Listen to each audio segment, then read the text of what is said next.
For most of the 1980s, the Soviet Union appeared to be a permanent geopolitical fixture.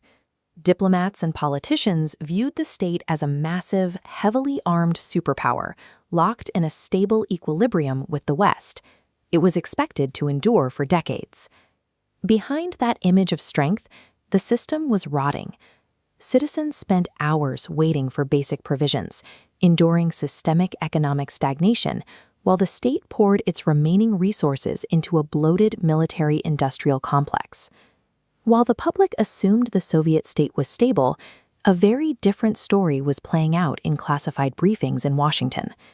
Deep inside the CIA, analysts were drafting national intelligence estimates, or NIEs, that offered a terminal diagnosis of the system. This page from a declassified estimate highlights the divide between public perception and internal intelligence.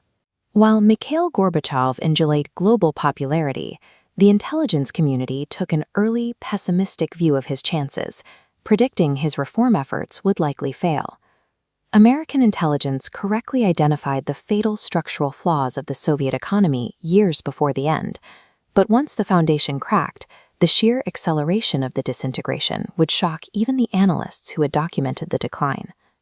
Mikhail Gorbachev introduced perestroika and glasnost as survival mechanisms to modernize the communist system. These policies of economic restructuring and political openness were intended to save the state, not dismantle it. Analysts immediately flagged these programs as gambles built on wishful thinking.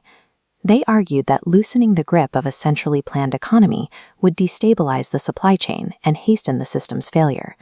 Glasnost provided the transparency that destroyed the regime's ideological legitimacy. When the disaster at Chernobyl forced the state to release maps of the contamination, it exposed a government built on secrets and lies, turning the public against the communist center. Economic pressure forced a massive military withdrawal from foreign conflicts, including Afghanistan. The retreat was meant to conserve resources for domestic use, but it signaled to the rest of the world that Moscow no longer had the capacity to enforce its will. By introducing partial freedom into a state that relied on absolute control, Gorbachev had removed the very mechanisms keeping his empire together. The reforms meant to save the state became the tools of its destruction. The collapse began at the borders.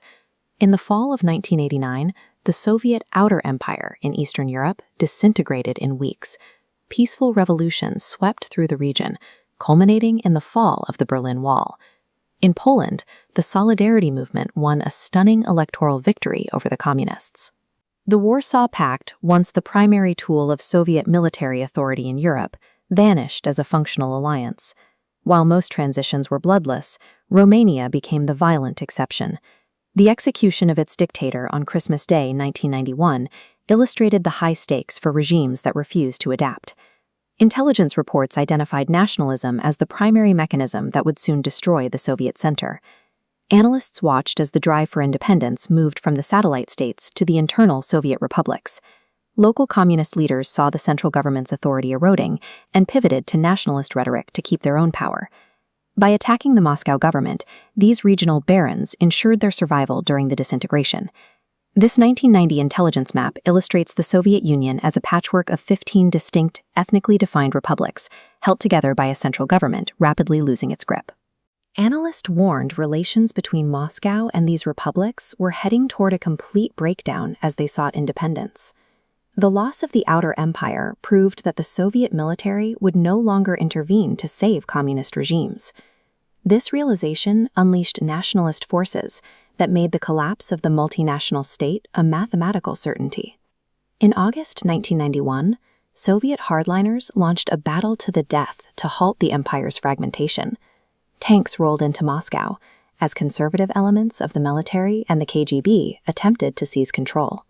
The intelligence community had anticipated this move.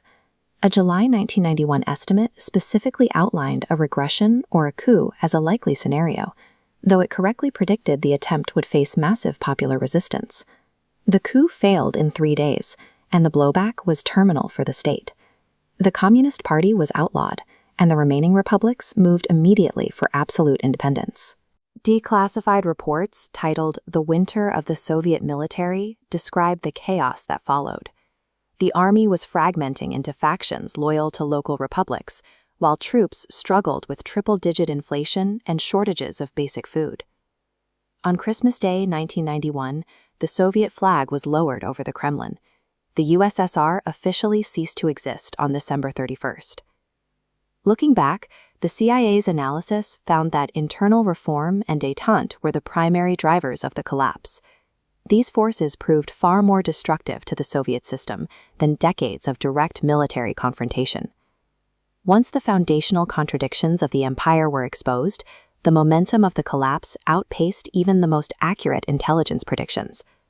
The Soviet Union was built for confrontation with the world, but it was undone by the light of its own truth.